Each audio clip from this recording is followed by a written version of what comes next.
Hello students, अभिषेक Vishwakarma lectures में आपका स्वागत है।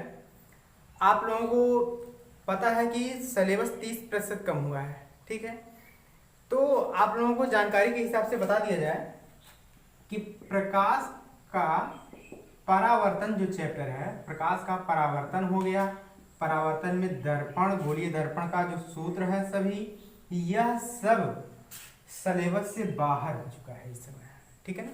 30% कम हुआ है जो अब तक, यानी 2-4 टॉपिक पढ़ाया गया फिजिक्स सेकंड में। तो फिजिक्स सेकंड में प्रकाश का परावर्तन, प्रकाश तो है, प्रकाश का परावर्तन हटा दिया गया है।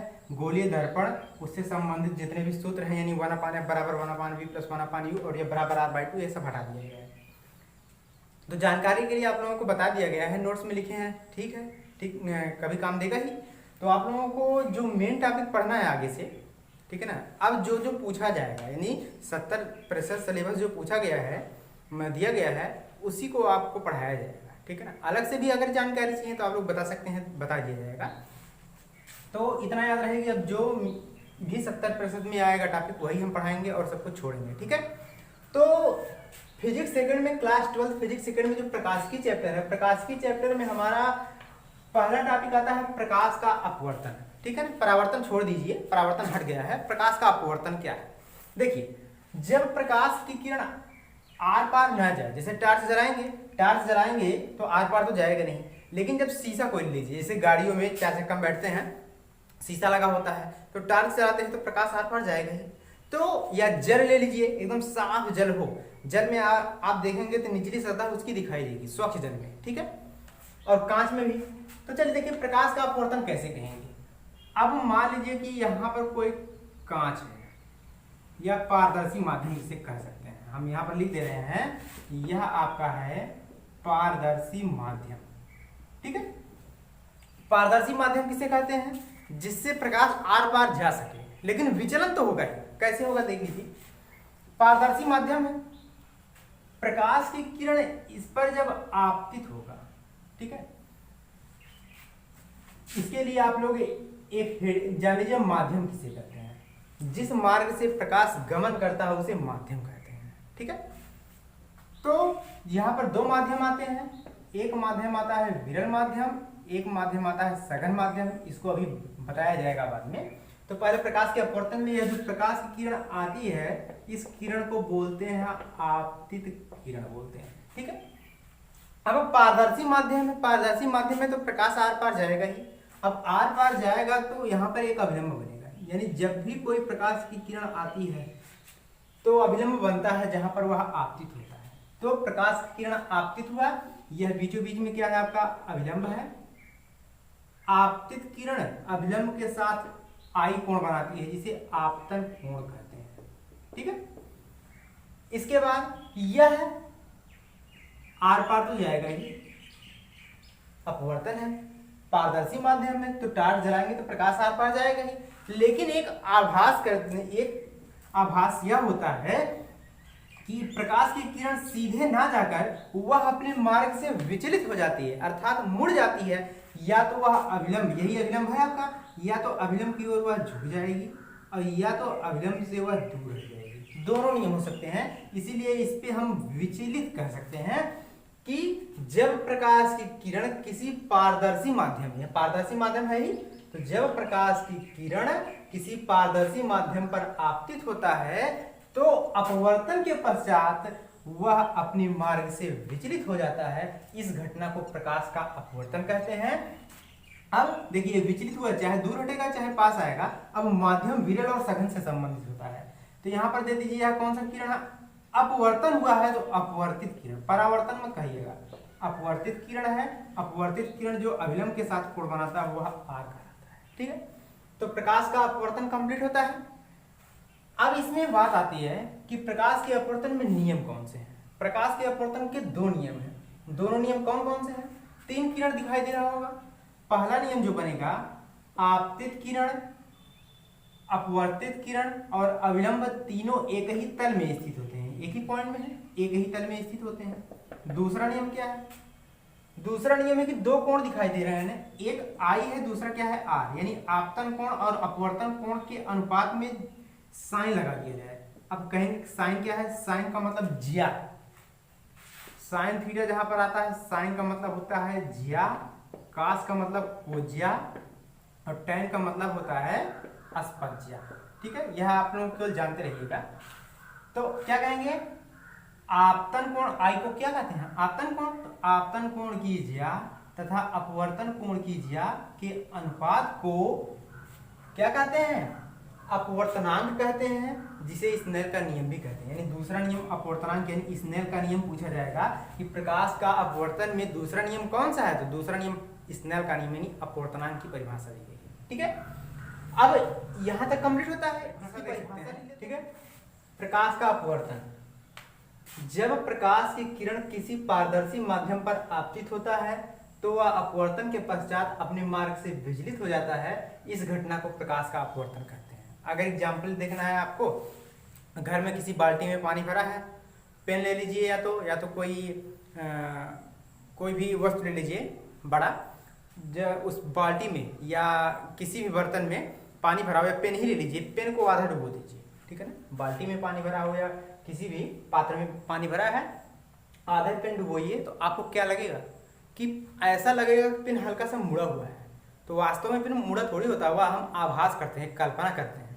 ठीक है ना, तो जहां पर भी कुछ ऐसी बात आए, एक ट्रिक जान लीजिए, जहां पर भी जान लीजिए कि यह होना नहीं चाहिए, यानी ऐसा होना नहीं चाहिए और हो रहा है, तो वहां पर अपवर्तन की घटना होती है, परावर्तन की नहीं। ठीक है, अब अपवर्तन के दो नियम है। पहला नियम क्या है कि तीन किरण थे, प्रकाश के अपवर्तन के मुख्यतः दो नियम है। पहला है कि आपतित किरण, अपवर्तित किरण तथा अविलंब तीनों एक ही तल में स्थित होते हैं। और दूसरा नियम है कि किसी भी माध्यम के लिए, माध्यम किसे कहते हैं, जिस मार्ग से प्रकाश गमन करता है। ठीक है, तो किसी भी माध्यम के लिए दो कोण दिखाई दिए थे, एक आई और एक आर, आई को आपतन कोण, आर को अपवर्तन कोण।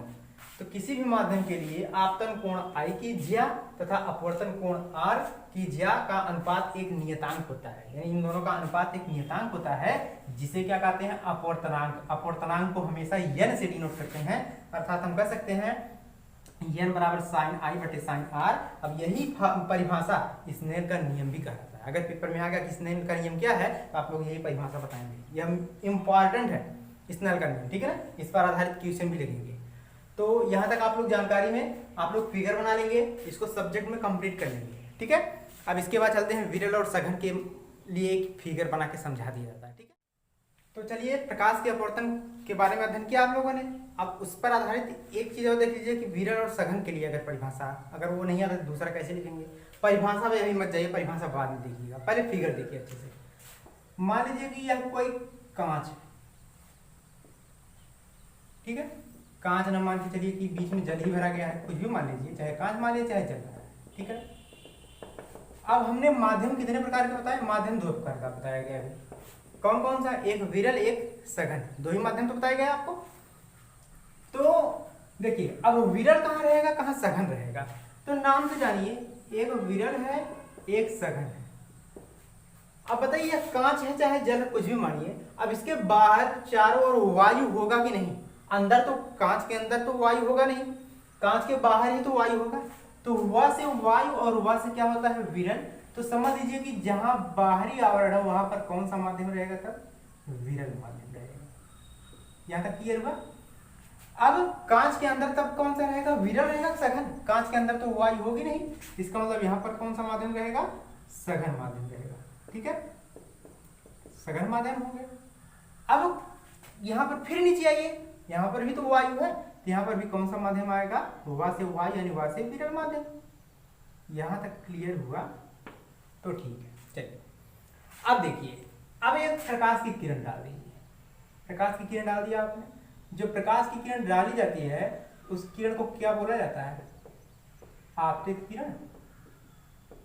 जो प्रकाश की किरण आती है उस किरण को क्या बोलते हैं, आपतित किरण। जहां पर आपतित किरण जिस सतह पर आकर गिरता है वहां पर एक बनता है अभिलंब। यहां तक तो क्लियर है, यानी जहां पर प्रकाश की किरण आता है वहीं पर क्या बनता है, अभिलंब।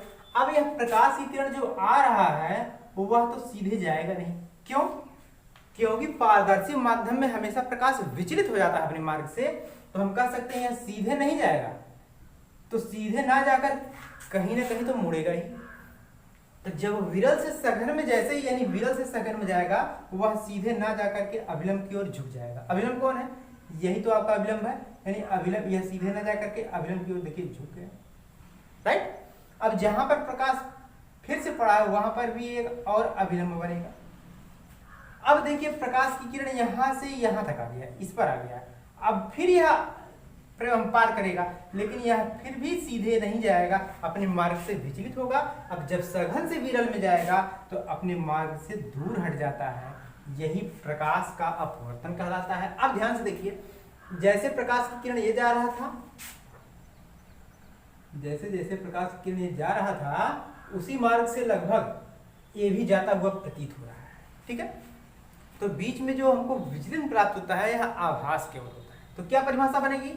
जब प्रकाश की किरण विरल माध्यम से सघन माध्यम में प्रवेश करती है तो अब अभिलंब की ओर झुक जाती है, पुनः विरल से सघन माध्यम में प्रवेश करती है तो अभिलंब से दूर हट जाती है। इस घटना को भी प्रकाश का अपवर्तन कहते हैं, जो परिभाषा हम लिखे हैं देख सकते हैं आप लोग, ठीक है। तो यह परिभाषा कंप्लीट कर लेंगे और फिगर भी बना लीजिएगा, यह भी प्रकाश का अपवर्तन की ही परिभाषा है, ठीक है। चलिए इसके बाद दो टॉपिक और, हमारा नेक्स्ट टॉपिक है क्रांतिक कोण। अब क्रांतिक कोण पर आधारित क्वेश्चन भी आते हैं, ठीक है। अब क्रांतिक कोण किसे कहते हैं? मान लीजिए फिगर हमने बना दिया, यहां से जो प्रकाश की किरण आती है इस किरण को क्या बोलते हैं? आपतित किरण बोलते हैं, आई। अब यह किरण जो जाती है एक अपवर्तन कोण, जब अपवर्तन कोण इस सीध में चला जाए अर्थात कितना कोण बना ले? अभिलंब से 90 डिग्री का कोण बना ले, ठीक है। तो परिभाषा क्या बनेगी? आप क्रांतिक कोण के लिए आपतन कोण का वह मान जिसके लिए अपवर्तन कोण कितने डिग्री का हो? 90 अंश का हो, वह क्या कहलाता है? क्रांतिक कोण कहलाता है। यह सिंपल परिभाषा बताई गई है, ध्यान से देखिएगा। कब ऐसी स्थिति लागू होगी? आपतन कोण का वह मान जिसके लिए अपवर्तन कोण को किससे डिनोट करते हैं? आर का मान कितने डिग्री के बराबर हो जाए? 90 अंश के बराबर हो जाए, वह क्रांतिक कोण कहलाता है। अब इसके लिए परिभाषा का निगमन भी देख लीजिए।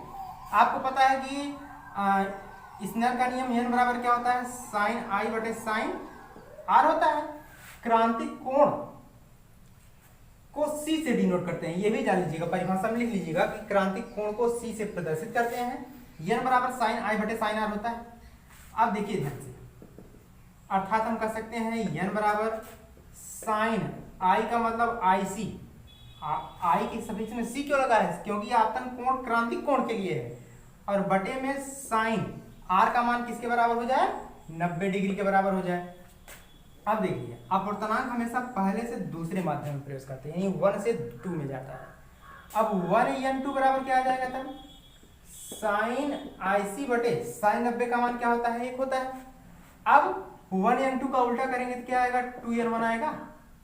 1n2 का उल्टा 2n1, तो साइन IC का उल्टा क्या होगा? 1 बटे साइन IC। अब 2n1 को ही क्या कहते हैं? n बराबर 1 बटे साइन C, यही आपका क्रांतिक कोण के लिए फार्मूला है, n बराबर 1 बटे साइन C। यानी यह आपतन कोण का वह मान जिसके लिए अपवर्तन कोण 90 है, ये आई की जगह सी कर सकते हैं डायरेक्टली। यहाँ पर साइन आई बटे साइन आर में आपतन कोण की जगह सी, यहाँ पर भी सी रहेगा, यह भी सी रहेगा, अर्थात हमारा जो फार्मूला बनेगा n बराबर 1 बटे साइन सी। कैसे आया? स्नेल का नियम का फार्मूला है, आई का मान किसके बराबर हो जाए? सी के बराबर हो जाए, आर का मान किसके बराबर हो जाए? 90 अंश के। तो फार्मूला हमने रख दिया है, साइन 90 का मान 1 होता है। अब 1n2 का उल्टा 2n1, तो साइन सी का उल्टा 1 बटे साइन सी, तो 2n1 के लिए अपवर्तनांक वही n कहलाएगा, तो n बराबर 1 बटे साइन सी ही फार्मूला प्राप्त होता है, ठीक है। अब क्रांतिक कोण की परिभाषा कंप्लीट है। क्रांतिक कोण के बाद देखिए देख लीजिए पूर्ण आंतरिक परावर्तन, इसी वक्त पूर्ण आंतरिक परावर्तन। अब पूर्ण आंतरिक परावर्तन की स्थिति जान लीजिए, बहुत इंपॉर्टेंट है कि आपतन कोण आई का मान जब अधिक हो जाए क्रांतिक कोण से, ध्यान समझिएगा, आपतन कोण का मान किसके अधिक हो जाए? क्रांतिक कोण के अधिक हो जाए, तो उस स्थिति में सघन माध्यम में प्रकाश का परावर्तन ही पूर्ण आंतरिक परावर्तन कहलाता है। यानी क्या कह सकते हैं? यदि आपतन कोण का मान क्रांतिक कोण से क्या हो जाए, अधिक हो जाए, तो सघन माध्यम में प्रकाश का परावर्तन ही क्या कहलाता है, पूर्ण आंतरिक परावर्तन कहलाता है। ठीक है, यहां तक क्लियर है आप लोगों को? तो पूर्ण आंतरिक परावर्तन की परिभाषा कंप्लीट है, क्रांतिक कोण की परिभाषा कंप्लीट है। यह सब आप लोग सब्जेक्ट में